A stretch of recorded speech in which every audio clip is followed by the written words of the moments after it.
No niin, tervepä taas. Eli 10. päivä heinäkuuta tätä vuotta 2007 Porin Suomi-areenalla poliittista keskustelua sananvapaudesta. Vihervasemmisto ei saapunut, vihreiden ja vasemmiston edustajat eivät saapuneet keskustelemaan Jussi Halla-ahon kanssa, perussuomalaisten kanssa, ja Jussi Halla-aho tietenkin sillä tärkeimpänä keskustelemaan sananvapaudesta. Syy, minkä takia Vasemmistoliiton puoluesihteeri Puhakka ei päässyt paikalle, ei mainita Iltalehden artikkelissa. Vihreitten Otsnan Janar ollut jalkaleikkauksessa.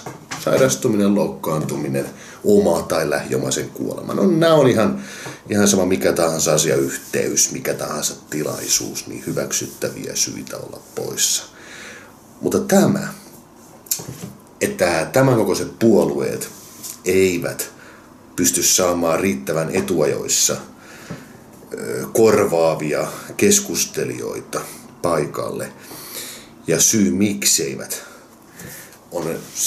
tämä on minun mielipidettäni nyt tästä, että minkä takia ei vihervasemmisto lähtenyt keskustelemaan sananvapaudesta Halla-ahon kanssa, nyt kun hän on perussuomalaisten puheenjohtaja. No, mä oon itse edellisellä videolla sanonut, mä oon seurannut Jussin kirjoituksia ja esiintymisiä oikeastaan niin kauan kuin mies on ollut millään tavalla tapetilla. Niin menkää piduttane ja kattokaa YouTubesta.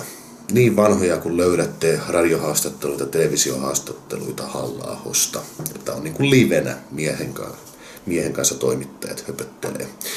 Niin tällöin häntä kohtaan yleensä aina heitettiin niin lapsellisia, idioottimaisia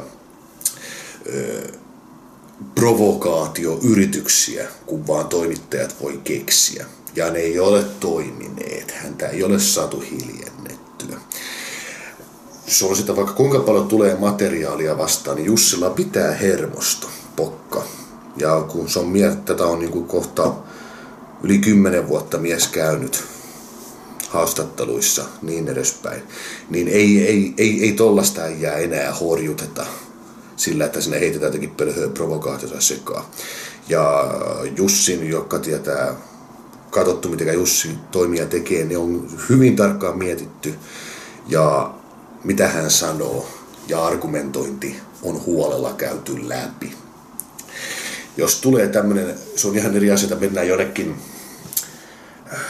A-studioon. Siellä voi toimittajat antaa vaan rajallisesti keskustelua, argumentointiaikaa, leikata pois, siirtyä seuraaviin kysymyksiin, heittää väliin omiaan, keskeyttää henkilön, joka puhuu.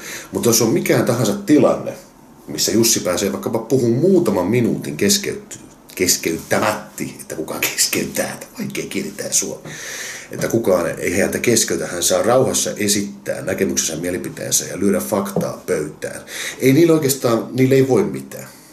Se niin kuin ne on nämä monikulttuurisuuden argumentoinnit, ne on käyty tässä läpi 2000-luvun aikana uudestaan ja no, muukin kuin Halla-aho, niin ne on järjestäänsä kaikki. Ei siellä ole mitään puolusta puhuvaa. Ne on kaikki käyty läpi ja ne on kaikki todettu hölynpölyksi.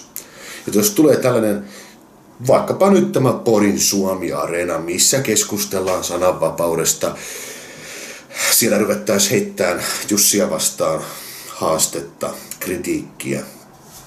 Juuri nimenomaan tämä monikulttuurisuusasia ja se hänen sanomisistaan ja tekemisistään, niin nämä tietää vihreiden ja vasemmistoliiton kansanedustajat, puoluetoimiston väki, kaikki. Ei he pärjää Jussilla tällaisessa tilanteessa. Ja tyhmemmäkin tajuaa sen, että kun on internetti, kaikki mitä sanotaan, se analysoidaan huolella, etc. Että sulla ei ole mitään hyötyä sitä, vaikka se olisi kuinka hyvät välit enää toimittajakuntaan, että niitä haastatteluita, etc. leikkaamalla laitettaisiin näyttää edullisemmalta. Se ei enää toimi tänä päivänä. Tämä on minun mielestäni se, mikseivät vihervasemmiston kansanedustajat puoluesihteeri saapuneet paikalle. Koska nyt Jussi on puolueen puheenjohtaja, hänellä on ilmiselvästi täysin vahva tuki omalta puolueeltaan, niin kenttätasolta kuin niiltä kansanedustajilta, jotka jäi. Niin tällaisessa keskustelutilaisuudessa kuka tahansa, joka on Jussia vastaan, on oikeastaan altavastajan asemassa. Se on sen verran analyyttinen, järkeilevä mies, että se on käynyt nämä keskustelutilaisuudet läpi jo huolella jo monta kertaa. Ja sillä toisella puolella ei ole kuin näitä tyhjiä monikulttuurisuus on rikkaus ja muuta hölynpölyä, mitä heittää sinne sekaan. Tämä meni aika nopeeta ohitte, tämä uutinen. Tämä oli maanantaina 2 päivää sitten. Iltalehdessä se oli sen jälkeen ohi. Mä halusin käydä tätä itse vähän läpi, koska tämä kertoo ennen kaikkea siitä, että vaikka perussuomalaisista on nyt lähtenyt se 20 edustajaa pois sinne kusen polttamaan siniseen tulevaisuuteensa, niin vihreissä ja vasemmistoliitossa ja Jussia pelätään. Tämä on heikkouden osoitus Jussin poliittisilta vastustajilta. Olisivat edes tulleet paikalle, yrittäneet edes jotakin argumentointia, laittanut tätä siis, että onko se puolueet. Ei muka saa. Yksi on siis, jalkaleikkaus. Niin kuin mä sanoin, se on täysin ymmärrettävä. Juu, sinä en yritä ketään sairassängyltä tuomaan.